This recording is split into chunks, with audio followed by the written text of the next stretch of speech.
വറഹ്മത്തുള്ളാഹി. ബിസ്മില്ലാഹിർ റഹ്മാനിർ റഹീം. ബഹുമാന്യരായ നേതാക്കളെ, പ്രിയപ്പെട്ട സുഹൃത്തുക്കളെ, ഈ അവതരണത്തിന് ആമുഖം ആവശ്യമില്ല എന്ന് വിചാരിക്കുകയാണ്.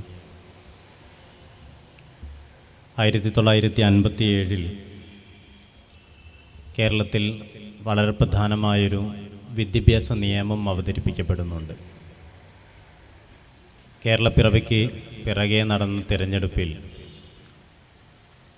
അന്നത്തെ കമ്മ്യൂണിസ്റ്റ് പാർട്ടി അധികാരത്തിലെത്തുകയും വിദ്യാഭ്യാസ മന്ത്രിയായി പ്രൊഫസർ ജോസഫ് മുണ്ടശ്ശേരിയെ നിയമിക്കുകയും ചെയ്തു. അദ്ദേഹം അവതരിപ്പിച്ച വിദ്യാഭ്യാസ ബില്ല് കേരളത്തിൽ പലതരത്തിലുള്ള ചർച്ചകൾക്കും സമരങ്ങൾക്കും വഴിവെച്ചു. ആ സർക്കാരിനെ പുറത്താക്കലിലേക്ക് കലാശിച്ച വിമോചന സമരത്തിൻ്റെ കാരണങ്ങളിലൊന്ന് വിദ്യാഭ്യാസ ബില്ലായിരുന്നു, മറ്റൊന്ന് ഭൂപരിഷ്കരണ നിയമമായിരുന്നു. കേരളപ്പിറവിക്ക് പിറകെ തന്നെ വിദ്യാഭ്യാസവുമായി ബന്ധപ്പെട്ട ഏത് നിയമത്തിൻ്റെ സൃഷ്ടിപ്പും നിയമത്തിൻ്റെ നിർമ്മാണവും വലിയ തോതിൽ നമ്മുടെ സംസ്ഥാനത്ത് ചർച്ചയായിട്ടുണ്ട് എന്ന് സൂചിപ്പിക്കാനാണ് ഞാൻ ഈ കാര്യം പറഞ്ഞിട്ടുള്ളത്. അതിനുശേഷം ഇങ്ങോട്ടും ഓരോ ഘട്ടത്തിൽ പരിശോധിക്കുമ്പോഴും വിദ്യാഭ്യാസ കേന്ദ്രിതവും വിദ്യാർത്ഥി കേന്ദ്രിതവുമായ വിവിധങ്ങളായ പ്രമേയങ്ങൾ, വിവിധങ്ങളായ തീരുമാനങ്ങൾ, നയങ്ങൾ, നിയമങ്ങൾ ഇതൊക്കെ ഉണ്ടാകുന്നുണ്ട്. ആ വിഷയത്തിൻ്റെ എല്ലാ വശങ്ങളെയും വിവിധ ഘട്ടങ്ങളിൽ വിദ്യാർത്ഥി സംഘടനകളും സാമൂഹിക സംഘടനകളുമൊക്കെ പരിശോധനയ്ക്ക് വിധേയമാക്കുകയും ചെയ്യാറുണ്ട്. നമ്മളിപ്പോൾ ഈ വേദിയിൽ ഇങ്ങനെ ഒരു ചർച്ച നടത്തുന്നത് പോലും വിദ്യാഭ്യാസപരമായി നമ്മൾ കൈവരിച്ച മുന്നേറ്റത്തിൻ്റെയും സാമൂഹികമായി നമ്മൾ ആർജിച്ച പ്രബുദ്ധതയുടെയും അടയാളമാണ് എന്ന് ആമുഖമായി സൂചിപ്പിക്കുകയാണ്. ഏതൊരു മാറ്റത്തിന് അനുകൂലമായും പ്രതികൂലമായും ജനങ്ങൾക്കിടയിൽ അഭിപ്രായങ്ങളുണ്ടാകും. അന്ധമായി എതിർക്കുന്നവരും അന്ധമായി പിന്തുണയ്ക്കുന്നവരുമുണ്ടാകും. പക്ഷേ ഇക്കാര്യത്തിൽ SYS സ്വീകരിക്കുന്ന നിലപാട് നേരത്തെ ഇവിടെ സൂചിപ്പിക്കുകയുണ്ടായി. ഇതിലെ ചില പ്രധാനമായ പോസിറ്റീവായ വശങ്ങളെ സ്വാഗതം ചെയ്യുകയും അതേസമയം ഇതിൽ ആശങ്ക ജനിപ്പിക്കുന്ന ചില പരാമർശങ്ങളുണ്ട് എന്നതുകൊണ്ട് തന്നെ അതിനോട് വിയോജിപ്പ് രേഖപ്പെടുത്തുകയുമാണ് ചെയ്യുന്നത്.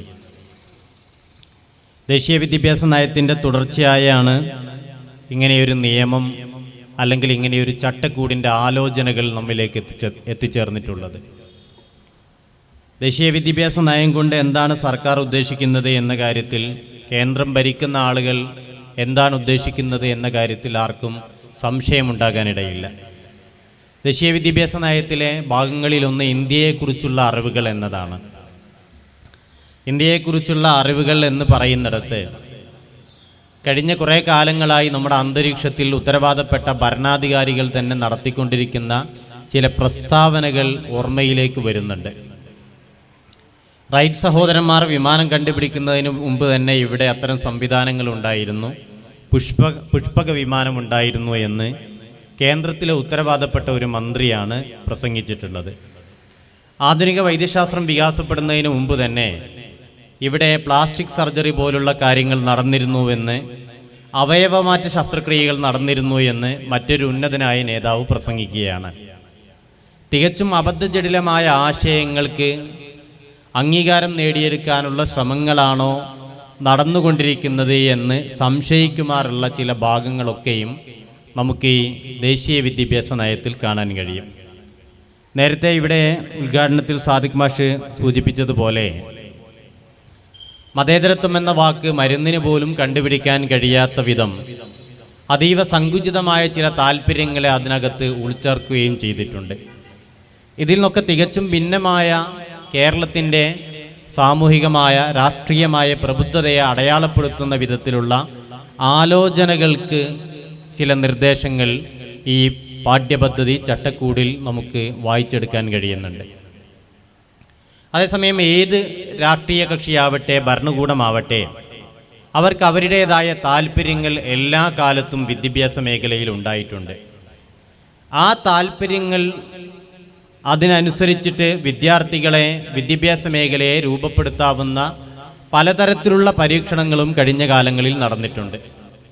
നമ്മുടെ സംസ്ഥാനം ഭരിക്കുന്ന ഭരണകൂടത്തിനും അവരുടേതായ രാഷ്ട്രീയ താല്പര്യങ്ങളുണ്ട്, പ്രത്യയശാസ്ത്രപരമായ ശാഠ്യങ്ങളുമുണ്ട്. അങ്ങനെ ഒരു ഭരണകൂടത്തിൻ്റെ ഭാഗമായി നിൽക്കുന്ന മന്ത്രിമാർക്ക് പ്രത്യയശാസ്ത്രപരമായ ശാഠ്യങ്ങൾ ഉണ്ടാകരുത് എന്ന് നമുക്ക് പറയാൻ കഴിയില്ല. അതേസമയം നമ്മുടേതൊരു മതനിരപേക്ഷ രാജ്യമാണ്. സെക്യുലറിസം എന്ന വാക്കിന് മതേതരത്വം എന്ന് മലയാളീകരിക്കുന്നത് ശരിയാകില്ല എന്നും അതിനെ മതനിരപേക്ഷത എന്ന് തന്നെയാണ് പരിഭാഷപ്പെടുത്തേണ്ടത് എന്നും പറയുന്നത് EMS നമ്പൂതിരിപ്പാടാണ്. കേരളത്തിൻ്റെ ആദ്യത്തെ മുഖ്യമന്ത്രിയും പ്രമുഖ കമ്മ്യൂണിസ്റ്റ് നേതാവുമായിരുന്നു. അതിന് അദ്ദേഹം പറയുന്ന ഒരു കാര്യം, മതേതരത്വം എന്ന് പറയുന്നതിൽ മതത്തെ ഇല്ലാതാക്കുന്ന, മതത്തെ നിരാശപ്പെടുത്തുന്ന, നിഷേധിക്കുന്ന ഒരു പ്രവണതയുണ്ട്. നമ്മുടേത് രാജ്യത്തിന് ഒരു മതമില്ല എന്ന് വരുമ്പോഴും മതത്തെ ഉൾക്കൊള്ളുന്ന സ്വഭാവമാണ്. അതുകൊണ്ട് സെക്യുലറിസം എന്ന വാക്കിനെ മതേതരത്വം എന്നല്ല മതനിരപേക്ഷത എന്നാണ് മലയാളീകരിക്കേണ്ടത് എന്ന് അദ്ദേഹം പറയുന്നുണ്ട്. ഈ മതനിരപേക്ഷതക്കകത്ത് നിന്നുകൊണ്ടാണ് ഏതൊരു ഭരണകൂടത്തിനും പ്രവർത്തിക്കേണ്ടി വരുന്നത്, അല്ലെങ്കിൽ അവരുടെ മേൽ അങ്ങനെയാണ് ബാധ്യതപ്പെട്ടിട്ടുള്ളത്. നമ്മൾ ഇന്ന് ഈ സംസാരിക്കുന്ന ദിവസം ഭരണഘടനാ ദിനമാണ്. ഭരണഘടനാ ദിനമായതുകൊണ്ടാണോ എന്നറിയില്ല, വലിയ തോതിലുള്ള ആഘോഷങ്ങളൊന്നും സമൂഹ മാധ്യമങ്ങളിൽ ഉൾപ്പെടെ കാണുന്നില്ല എന്നതൊരു യാഥാർത്ഥ്യമാണ്. ഇന്ത്യയായി നിലനിർത്തുന്ന ഇന്ത്യയുടെ മതനിരപേക്ഷ ജനാധിപത്യ ബഹുസ്വര സോഷ്യലിസ്റ്റ് സ്വഭാവത്തെ നിലനിർത്തുന്ന ഏറ്റവും പ്രധാനപ്പെട്ട ഘടകമെന്ന് പറയുന്നത് ഇന്ത്യയുടെ ഭരണഘടനയാണ്. ഏതെങ്കിലും ഒരു ഭരണകൂടം പെട്ടെന്ന് വിചാരിച്ചാൽ മാറ്റിമറിക്കാൻ കഴിയാത്ത വിധത്തിൽ അതിന് സുദൃഢമായ വേരുകളുണ്ട് എന്നതും ഒരു യാഥാർത്ഥ്യമാണ്. ഇങ്ങനെ ഈ ഭരണഘടന ആഘോഷിക്കപ്പെടേണ്ട നാളിൽ പോലും ഉത്തരവാദപ്പെട്ട ഭരണാധികാരികളിൽ നിന്ന് പോലും പ്രകടമാകുന്നത് പൂർണ്ണമായ നിശബ്ദതയാണ് എന്നതുകൊണ്ട് തന്നെ ഏത് മേഖലയിലും എന്നതുപോലെ ഈ കാര്യങ്ങളിലൊക്കെയും ഭരണകൂടങ്ങൾക്ക്, അത് സംസ്ഥാനത്താവട്ടെ കേന്ദ്രത്തിലാവട്ടെ, അവർക്ക് അവരുടേതായ ഇഷ്ടങ്ങളും അനിഷ്ടങ്ങളുമുണ്ട് എന്ന് മനസ്സിലാക്കേണ്ടതാണ്. നമ്മുടെ സംസ്ഥാനം ഭരിക്കുന്ന ഭരണകൂടത്തിനും അവരുടേതായ ഇഷ്ടാനിഷ്ടങ്ങളുണ്ട്, അവരുടെ അഭിരുചികളുണ്ട്, അവരുടെ പ്രത്യയശാസ്ത്രപരമായ താല്പര്യങ്ങളുണ്ട്. കേരളത്തിൽ ഇടതുപക്ഷം, അല്ലെങ്കിൽ ഇന്ത്യയിലെ വിവിധ സംസ്ഥാനങ്ങളിൽ ഇടതുപക്ഷം ഭരണത്തിലേറിയ സമയങ്ങളിലെല്ലാം നമ്മൾ കണ്ടിട്ടുള്ള ഒരു കാര്യം, ഒരു മന്ത്രിയുടെ പേഴ്സണൽ സ്റ്റാഫിനെ നിയമിക്കുന്നിടത്ത് പോലും പാർട്ടി ഇടപെടുകയും പാർട്ടിയുടെ താല്പര്യങ്ങൾ സംരക്ഷിക്കുകയും ചെയ്യുമെന്നതാണ്. പക്ഷേ ഇപ്പോഴത്തെ ചട്ടക്കൂടുമായി ബന്ധപ്പെട്ട് നമ്മൾ അറിയേണ്ടുന്ന ഒരു കാര്യം, ഈ സ്റ്റാഫ് നിയമനത്തെക്കാളേറെ ഒക്കെ പ്രാധാന്യമുണ്ട് നമ്മുടെ സംസ്ഥാനത്തിൻ്റെ മുന്നേറ്റത്തെ, അതിൻ്റെ വികാസത്തെ, അതിൻ്റെ വിദ്യാഭ്യാസപരമായ പുരോഗതിയെ അടയാളപ്പെടുത്തുന്ന വളരെ പ്രധാനമായ പരിഷ്കരണങ്ങളുമായി ബന്ധപ്പെട്ട ഒരു ചർച്ചയാണ് നടക്കുന്നത്. അങ്ങനെ ഒരു നയം രൂപപ്പെടുത്തുന്ന സമയത്ത് സ്വാഭാവികമായും നാട് ഭരിക്കുന്ന ഭരണകൂടത്തിനെ, അവർ പ്രതിനിധാനപ്പെടുത്തുന്ന രാഷ്ട്രീയ പ്രസ്ഥാനത്തിന് അവരുടേതായ താല്പര്യങ്ങൾ ഉണ്ടാകാം. ആ താല്പര്യങ്ങൾ ഏതെങ്കിലും നിലക്ക് ഈ പാഠ്യപദ്ധതി ചട്ടക്കൂടിലേക്ക്, ഇതിൻ്റെ ആലോചനാ കുറിപ്പുകളിലേക്ക് കടന്നു വന്നിട്ടുണ്ടോ എന്നാണ് നമ്മൾ സംശയിക്കുന്നത്.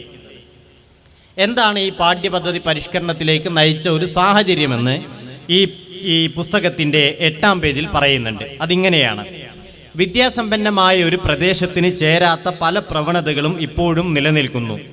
ലിംഗനീതി, ലിംഗസമത്വം, ലിംഗാവബോധം എന്നിവ ഉളവാകാനാവശ്യമായ അംശങ്ങൾ പാഠ്യപദ്ധതിയിൽ വലിയ തോതിൽ ഉണ്ടാകേണ്ടതുണ്ട്.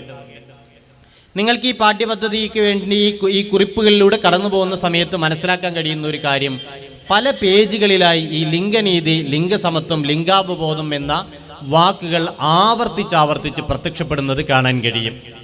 ലിംഗനീതി എന്ന ഒരാശയത്തെ നമുക്ക് തത്വത്തിൽ പിന്തുണയ്ക്കാവുന്നതാണ്.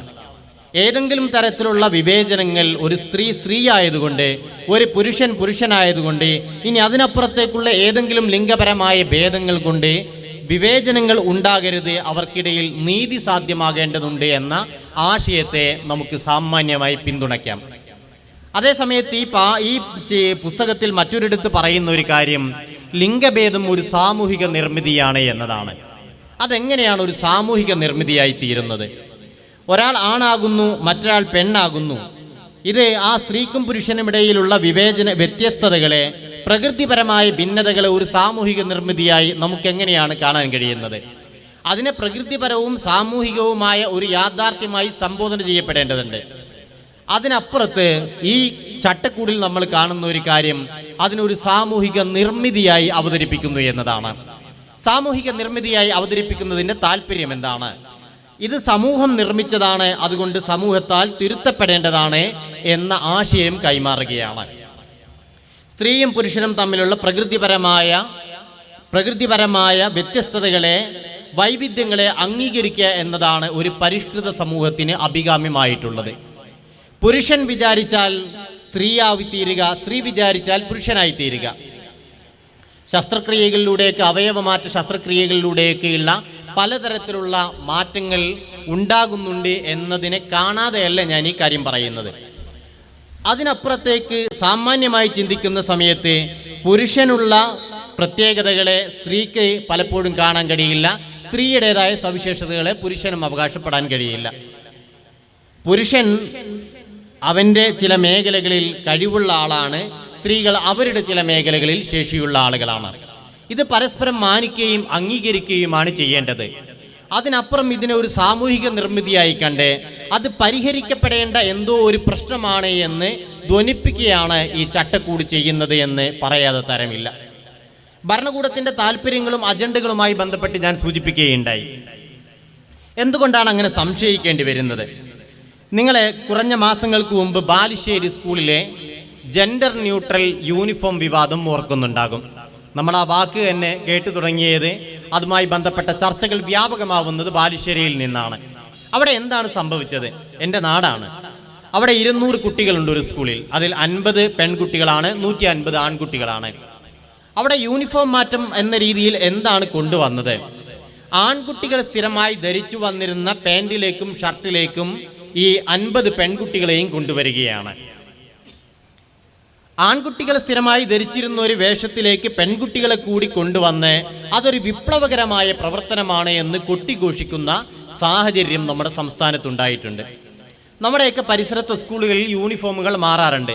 ചിലപ്പോൾ വർഷത്തിലൊരിക്കൽ അല്ലെങ്കിൽ 2 വർഷത്തിലൊരിക്കലൊക്കെ യൂണിഫോമുകൾ മാറാറുണ്ട്. ഈ യൂണിഫോം മാറ്റത്തെ നമ്മുടെ സംസ്ഥാനത്തിൻ്റെ ഏതെങ്കിലും ഒരു മന്ത്രി അഭിവാദ്യം ചെയ്തതായി നിങ്ങളുടെ ഓർമ്മയിലുണ്ടോ? പക്ഷേ ബാലുശ്ശേരിയിൽ അങ്ങനെ സംഭവിച്ചിട്ടുണ്ട്.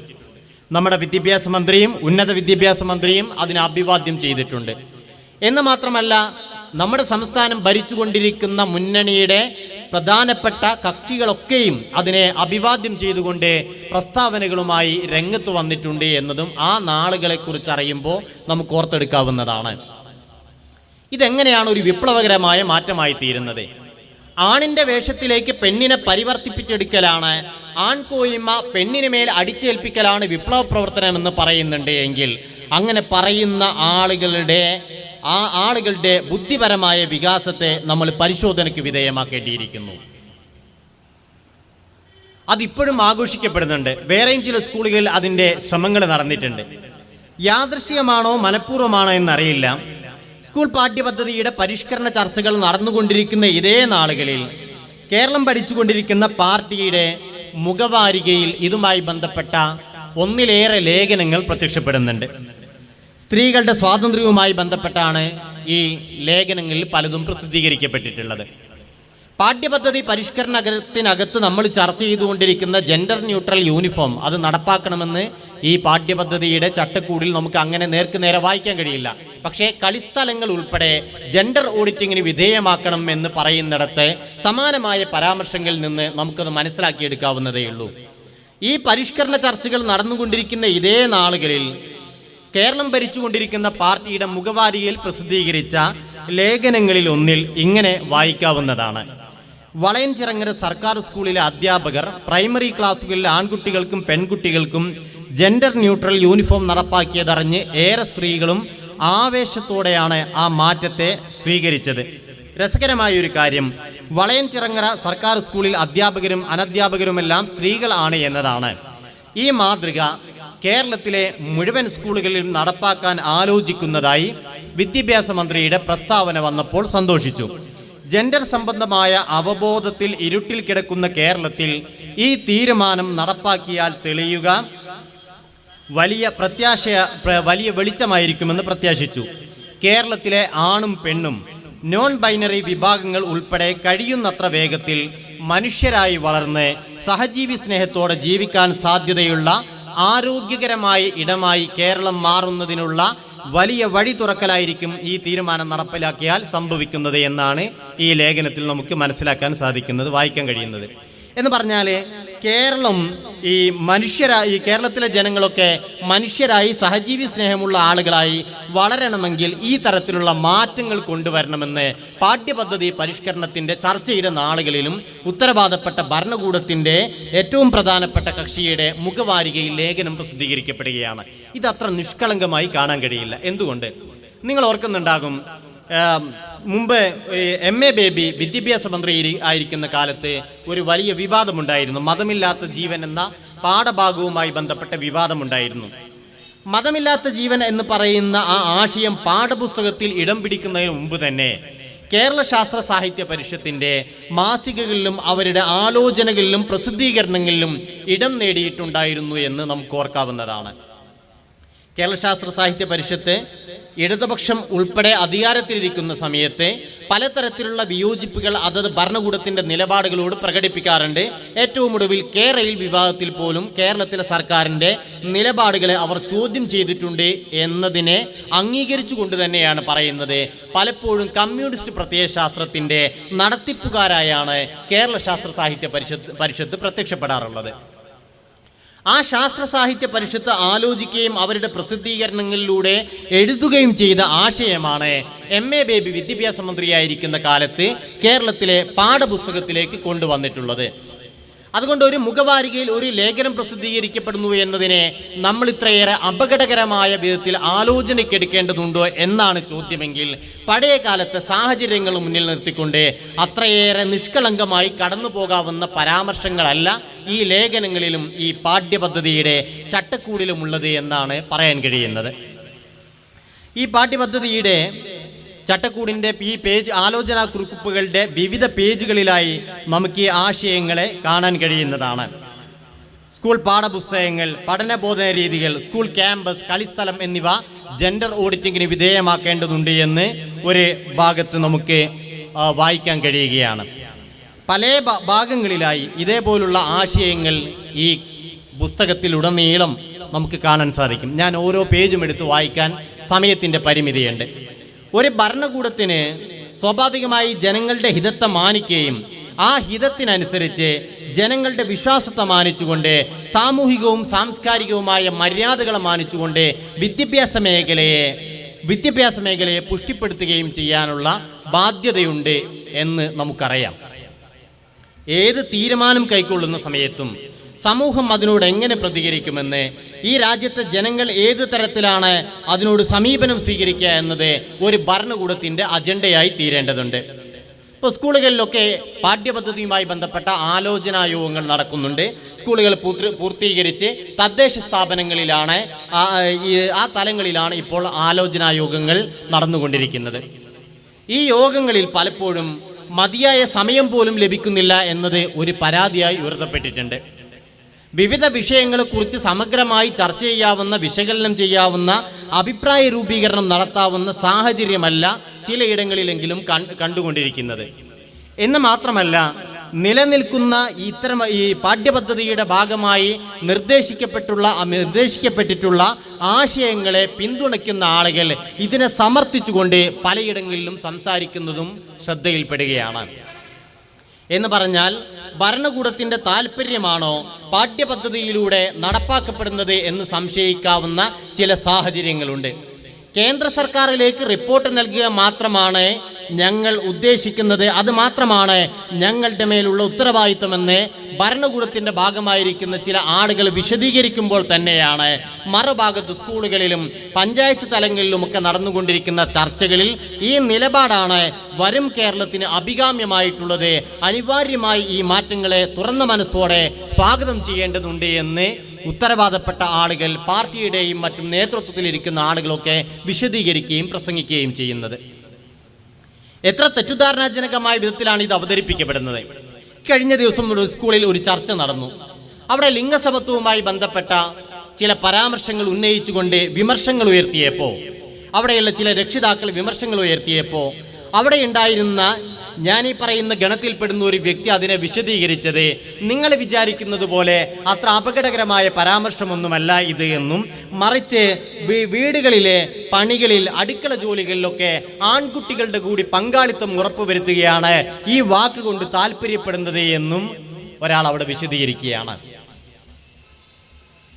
അങ്ങനെ ഒരു ആശയത്തിലേക്ക് വിദ്യാർത്ഥികളെ എത്തിക്കുന്നതിന്, ആൺകുട്ടികളുടെ മനോനിലയെ മാറ്റിയെടുക്കുന്നതിന് ഇത്തരത്തിലുള്ള കഠിനാധ്വാനങ്ങളും ഇത്തരത്തിലുള്ള ആലോചനകളും ആവശ്യമുണ്ടോ എന്നൊരു ചോദ്യമുണ്ട്. ഞാനീ പറയുന്നത് പലതരത്തിലുള്ള തെറ്റുദ്ധാരണാജനകമായ പരാമർശങ്ങൾ നടത്തിയിട്ട് ഒരു പാർട്ടിയുടെ പ്രത്യയശാസ്ത്രപരമായ അജണ്ടകളെ നടത്തിയെടുക്കാനുള്ള ശ്രമങ്ങൾ നടക്കുന്നുണ്ടോ എന്ന ന്യായമായ സംശയമാണ് തീർപ്പല്ല പറയുന്നത്. ഈ പാഠ്യപദ്ധതി ചട്ടക്കൂടിൻ്റെ മറ്റൊരു പേജിൽ കാണുന്ന ഒരു കാര്യം, കമ്പോള സംസ്കൃതിക്കെതിരെ 71-ാമത്തെ പേജിൽ ഇങ്ങനെ വായിക്കാൻ കഴിയും: കമ്പോള സംസ്കൃതി ഉയർത്തുന്ന ഉപഭോഗ തൃഷ്ണയിൽ നിന്ന് മറികടക്കാൻ സ്വയം സജ്ജമാകേണ്ടതുണ്ട്. സ്വാതന്ത്ര്യ സമരഘട്ടത്തിൽ ഉയർത്തിപ്പിടിച്ച ലാളിത്യം, സ്വാശ്രയത്വബോധം എന്നിവയും കുട്ടികളിൽ അങ്കുരിക്കേണ്ടതല്ലേ? ഇതിനായുള്ള നിർദ്ദേശങ്ങൾ എന്തെല്ലാം എന്ന് ഈ പാഠ്യപദ്ധതി ഒരിടത്ത്, പരിഷ്കരണ ചർച്ചകളിൽ ഒരിടത്ത് ചോദിക്കുന്നുണ്ട്. എന്താണ് കമ്പോള സംസ്കൃതി എന്നതുകൊണ്ട് വിവക്ഷിക്കുന്നത്? നമുക്കൊക്കെ അറിയാം, നമ്മുടെയൊക്കെ ജീവിതത്തിൽ കമ്പോളം ഇടപെടുന്നുണ്ട്. അത്തരം ഇടപെടലുകളിലേക്ക് ഞാൻ ദീർഘിച്ച് സംസാരിക്കുന്നില്ല. പക്ഷേ നമുക്ക് ആലോചിച്ചാൽ മനസ്സിലാക്കാവുന്ന ഒരു കാര്യം, ലോകത്ത് സമീപകാലത്ത് ശക്തിപ്പെട്ടു വന്ന ലിബറൽ ആശയങ്ങളുടെ എല്ലാം പിന്തുണക്കാരായി, അതിൻ്റെ ഫണ്ടിങ് ഏജന്റുമാരായി വർത്തിക്കുന്നത് ആഗോള മുതലാളിത്തമാണ് എന്നതാണ്. മുതലാളിത്തത്തിൻ്റെ താല്പര്യം എന്താണ്? നമ്മയൊക്കെ ആനന്ദിപ്പിക്കുക എന്നതാണ്. നമ്മയൊക്കെ പല വിധത്തിലുള്ള ആനന്ദങ്ങളിൽ ആറാടിക്കുക എന്നത് മുതലാളിത്തത്തിൻ്റെ ഒരു താല്പര്യമാണ്. ആ ആനന്ദങ്ങൾ വർദ്ധിപ്പിക്കാൻ ആവശ്യമായ ഉൽപ്പന്നങ്ങൾ വിപണിയിലെത്തുകയും അതിലേക്ക് നിങ്ങളുടെ ശ്രദ്ധയെ ആകർഷിക്കുന്നതിന് വേണ്ടി മാധ്യമങ്ങളെ ഉപയോഗപ്പെടുത്തുകയുമാണ് കുറേ കാലങ്ങളായി ചെയ്തുകൊണ്ടിരിക്കുന്നത്. നമ്മുടെ ഇഷ്ടങ്ങളെ, നമ്മുടെ അഭിരുചികളെയൊക്കെ മുതലാളിത്തം വലിയ തോതിൽ സ്വാധീനിക്കുന്നുണ്ട്.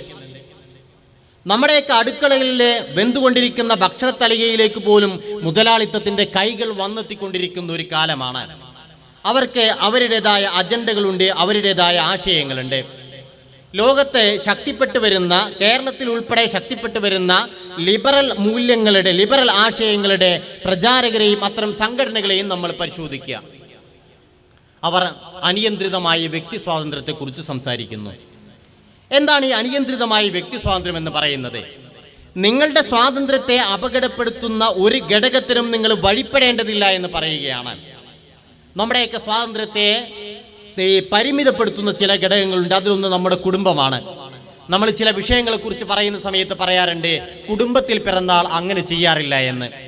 കുടുംബം എന്ന് പറയുന്നത് ഒരു വ്യക്തിയുടെ ജീവിതത്തെ, അയാളുടെ സ്വഭാവത്തെ, അയാളുടെ പെരുമാറ്റത്തെ രൂപപ്പെടുത്തുകയും അയാളുടെ ജീവിതത്തിൽ ഇടപെടുകയും ചെയ്യുന്ന, അയാളുടെ ജീവിതത്തെ അച്ചടക്കപൂർണ്ണമാക്കി തീർക്കുന്ന വളരെ പ്രധാനമായ ഘടകങ്ങളിലൊന്നാണ്. ആ കുടുംബത്തിൻ്റെ ഭദ്രത തകർക്കണമെന്ന ആശയം മുതലാളിത്തം മുന്നോട്ട് വെക്കുന്നുണ്ട്. അതിൻ്റെ ഭാഗമായി വ്യക്തികളെ, നിങ്ങളുമായി എത്രയേറെ രക്തബന്ധമുള്ള ആളുകളാണെങ്കിൽ പോലും അത് വ്യക്തികൾ മാത്രമായി കണ്ടാൽ മതിയെന്നും അവരുമായി നിങ്ങൾക്ക് ഏത് തരത്തിലുള്ള രസിക്കലുകളും സാധ്യമാണ് എന്നുമുള്ള സിദ്ധാന്തം അവതരിപ്പിക്കുകയാണ്. ഫ്രാൻസിൽ ഈ അടുത്ത കാലത്ത് രക്തബന്ധത്തിലുള്ള ആളുകളുമായുള്ള ലൈംഗിക വീഴ്ച നിയമം കൊണ്ട് നിരോധിച്ചു. മാതാവിനോട് മക്കൾ ലൈംഗിക ബന്ധത്തിൽ ഏർപ്പെടുന്നത്, പിതാവ് പെൺമക്കളുമായി ലൈംഗിക ബന്ധത്തിൽ ഏർപ്പെടുന്നത്, സഹോദരനുമായി ലൈംഗിക ബന്ധത്തിൽ ഏർപ്പെടുന്നത്, ഇതിനെയാണ് ഇൻസെസ്റ്റ് സെക്സ് എന്നൊക്കെ പറയാറുള്ളത്. രക്തബന്ധത്തിലുള്ള ആളുകളുമായുള്ള ലൈംഗിക വീഴ്ചയെ ഫ്രാൻസ് ഈ അടുത്ത കാലത്ത് നിയമം മൂലം നിരോധിച്ചു. കടുത്ത അരാജകത്വവും അരക്ഷിതത്വവും ആ സമൂഹത്തിലുണ്ടായപ്പോൾ പടിഞ്ഞാറൻ യുക്തിയിലേക്ക് കേരളത്തെ രൂപപ്പെടുത്തിയെടുക്കാനുള്ള ശ്രമങ്ങളാണോ നടന്നുകൊണ്ടിരിക്കുന്നത് എന്നൊരു സംശയവും സാന്ദർഭികമായി ഉയർത്തുകയാണ്. പടിഞ്ഞാറ് പോലും ഇത്തരം ആശയങ്ങൾ നിരാകരിച്ചു കൊണ്ടിരിക്കുകയാണ്. നിങ്ങൾ നിങ്ങളുടെ മാതാവിനെ നിങ്ങളുടെ പ്രിയപ്പെട്ട, നിങ്ങൾക്ക് ജന്മം നൽകിയ ഒരാളായല്ല, നിങ്ങൾ കേവലം ഒരു സ്ത്രീയായി, ഒരു വ്യക്തിയായി മാത്രം കണ്ടാൽ മതി എന്ന് മുതലാളിത്തം പറയുന്നുണ്ട്. അങ്ങനെ വ്യക്തിയായി കാണുകയും അവർക്കിടയിൽ ശരിയല്ലാത്ത ബന്ധങ്ങൾ രൂപപ്പെടുത്തുകയും ആ ശരിയല്ലാത്ത ബന്ധങ്ങളെ തന്നെ ദൃശ്യവൽക്കരിച്ചുകൊണ്ട് സമൂഹ മധ്യത്തിൽ അതിനെ വിൽപ്പനയ്ക്ക് വെക്കുകയും ഇൻസെസ്റ്റ് സെക്സ് എന്ന് പറയുന്നത് ആഗോള അടിസ്ഥാനത്തിൽ വിപണി മൂല്യമുള്ള വീഡിയോ ദൃശ്യങ്ങളായി മാറുകയും ചെയ്യുന്നു. ലോകത്ത് കണ്ടുകൊണ്ടിരിക്കുന്ന ഒരു യാഥാർത്ഥ്യമാണ്. കേരളത്തിൽ പോലുമുള്ള ചില യുക്തിവാദ പ്രസ്ഥാനങ്ങളുടെ വേദികളിൽ നിന്ന് സമാനമായ ആശയങ്ങൾ ഉയർന്നു വന്നിട്ടുണ്ട്. ഒരാളുടെ പ്രസംഗം ഞാൻ ഓർക്കുന്നുണ്ട്. നിങ്ങൾ ആഗ്രഹിക്കുന്നുവെങ്കിൽ, മലയാളിയായ നാസ്തികതയുടെ അപ്പോസ്തലൻ എന്ന് പറയുന്ന ഒരാളുടെ പ്രസ്ഥാനത്തിന്റെ ഭാഗമായി നിൽക്കുന്ന ഒരാൾ പ്രസംഗിച്ചത്, ഒരാൾ ഒരു സമൂഹത്തിന് മുമ്പിൽ പ്രസംഗിച്ചത്, നിങ്ങൾ ആഗ്രഹിക്കുന്നുവെങ്കിൽ, നിങ്ങൾക്ക് പരസ്പര സമ്മതമാണ് എങ്കിൽ രക്തബന്ധത്തിലുള്ള ആളുകളുമായി ലൈംഗിക ബന്ധത്തിൽ ഏർപ്പെടുന്നതിനും ഞങ്ങൾ എതിരല്ല എന്നാണ്. എത്ര അപകടകരമായ ഒരു അവസ്ഥയിലാക്കാണ് സമൂഹത്തെ കൊണ്ടുപോകുന്നത്. കമ്പോളം നമ്മുടെ ജീവിതത്തിൽ എങ്ങനെയൊക്കെയാണ് ഇടപെടുന്നത്, മുതലാളിത്തം ഏതു തരത്തിലാണ് നമ്മുടെ ജീവിതത്തെയൊക്കെ ദുഷിപ്പിക്കുന്നത് എന്നതിൻ്റെ ഏറ്റവും ചെറുതായ ഒരു ഉദാഹരണം എന്ന രീതിയിലാണ് ഞാൻ ഈ വിഷയത്തെ അവതരിപ്പിച്ചിട്ടുള്ളത്.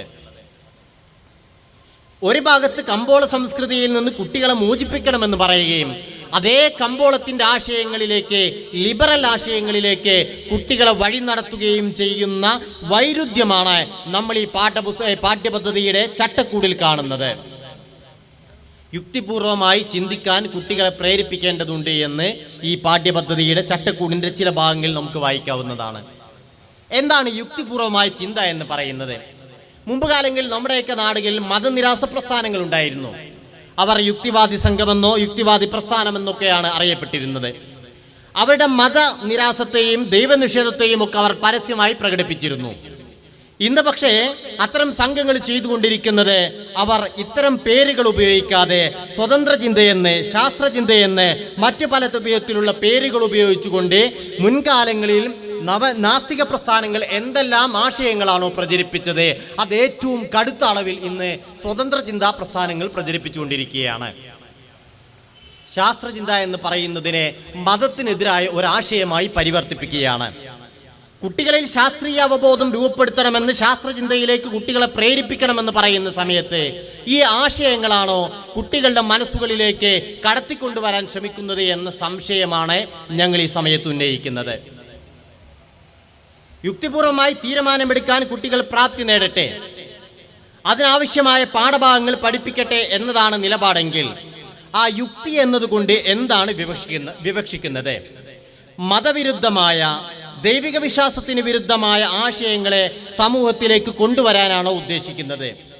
എല്ലാം യുക്തി കൊണ്ട് സ്ഥാപിക്കപ്പെടണമെന്ന് പറയുന്നിടത്ത് ചില പ്രശ്നങ്ങളുണ്ട്. നമ്മുടെ യുക്തിക്കനുസരിച്ച് മാത്രമേ കാര്യങ്ങൾ തീരുമാനിക്കാൻ കഴിയൂ എന്നാണെങ്കിൽ നമുക്ക് പലപ്പോഴും അപകടങ്ങളിൽ ചെന്ന് ചാടേണ്ടി വരും. ഒരാൾ അയാളുടെ ജെൻഡർ തീരുമാനിക്കട്ടെ എന്നാണ് പുതിയ സിദ്ധാന്തം. ഞാൻ ആണാണോ പെണ്ണാണോ എന്ന് ഞാൻ തീരുമാനിക്കട്ടെ, അതെൻ്റെ ശരീരത്തിലെ അവയവത്തിൻ്റെ അടിസ്ഥാനത്തിൽ മാത്രം തീരുമാനിക്കപ്പെടേണ്ടതല്ല എന്നാണ് പുതിയ സിദ്ധാന്തങ്ങളിൽ, ലിബറൽ ചിന്തയിൽ നമ്മൾ കാണുന്നത്. ഞാനൊരു ദിവസം അവകാശപ്പെടുകയാണ് ഞാൻ പെണ്ണാണ് എങ്കിൽ നിങ്ങൾ അത് അംഗീകരിച്ചോളണം. ഒരു പെണ്ണ് വന്നിട്ട്, ഒരു യുവതി വന്നിട്ട് ഈ സമൂഹത്തിൽ വന്ന് പറയുന്നു ഞാൻ ആണാണ് എന്ന് പറഞ്ഞാൽ നമ്മൾ അത് അംഗീകരിച്ചു കൊള്ളണം. ഒരു വ്യക്തി പ്രായപൂർത്തിയെത്തിയതിനു ശേഷം അയാളുടെ സ്വയം ബോധ്യങ്ങളുടെ അടിസ്ഥാനത്തിൽ ആണാണോ പെണ്ണാണോ എന്ന് സ്വയം തിരഞ്ഞെടുക്കട്ടെ, ജെൻഡർ തിരഞ്ഞെടുക്കാനുള്ള അവകാശം അവർക്ക് വിട്ടുകൊടുക്കണമെന്നാണ് ലിബറൽ ചിന്താഗതിയിൽ പ്രചരിപ്പിച്ചുകൊണ്ടിരിക്കുന്നത്. ഇതൊക്കെ എത്ര മാനവിക വിരുദ്ധമായ ആശയങ്ങൾ കൂടിയാണ്, എത്ര സാമൂഹിക വിരുദ്ധവും ജനാധിപത്യ വിരുദ്ധവുമായ ആശയങ്ങളാണ്. ഈ ആശയങ്ങളെയാണോ കുട്ടികൾക്ക് പകർന്നു നൽകേണ്ടത്? കുട്ടികൾക്കിടയിൽ നിലനിൽക്കേണ്ട സാമൂഹികവും മതപരവുമായ ചില മൂല്യങ്ങളുണ്ട്. ആ മൂല്യങ്ങൾ നിരാകരിക്കുന്നു എന്നതിനർത്ഥം അരാജകത്വത്തിലേക്ക് അവരെ വഴി നടത്തുന്നു എന്നതാണ്. കേരളം പ്രബുദ്ധതയുടെ ശിഖരങ്ങളിലാണ് നിൽക്കുന്നത്, കുംഭഗോപുരമാണ് എന്നൊക്കെ വേണമെങ്കിൽ നമുക്ക് അവകാശപ്പെടാം. ഇതേ കേരളത്തിലാണ് നരബലി നടന്നിട്ടുള്ളത് എന്ന കാര്യം നമ്മൾ മറന്നു പോകരുത്. ഒരാളുടെ ആഗ്രഹപൂർത്തീകരണത്തിന് വേണ്ടി, അയാൾക്ക് ജീവിതത്തിൽ ഐശ്വര്യപൂർണമായ സമൃദ്ധി കൈവരുന്നതിന് വേണ്ടി മറ്റ് 2 ജീവനുകളെ ബലി കൊടുക്കുന്ന സാഹചര്യം ഉണ്ടായത് ഇതേ കേരളത്തിലാണ്. അതുകൊണ്ട് പ്രബുദ്ധമായൊരു സംസ്ഥാനത്ത് ലിബറൽ ആശയങ്ങൾക്ക് സ്വീകാര്യത നേടാൻ കഴിയുമോ, ആ ലിബറൽ ആശയങ്ങൾ ഏതെങ്കിലും തരത്തിലുള്ള പ്രത്യാഘാതങ്ങൾ ഉണ്ടാക്കുമോ എന്ന ചർച്ച പോലും അസ്ഥാനത്താണ് എന്നാണ് ഞാൻ ഈ പറയുന്നതിൻ്റെ രത്നച്ചുരുക്കം. ഇത്തരത്തിലുള്ള ആശയങ്ങളെ കുരുന്ന മനസ്സുകളിലേക്ക് കുത്തിവെക്കുകയും അവർക്കിടയിൽ മതവിരുദ്ധമായ ആശയങ്ങൾ ഉണ്ടാക്കിയെടുക്കുകയും ചെയ്യുന്നു.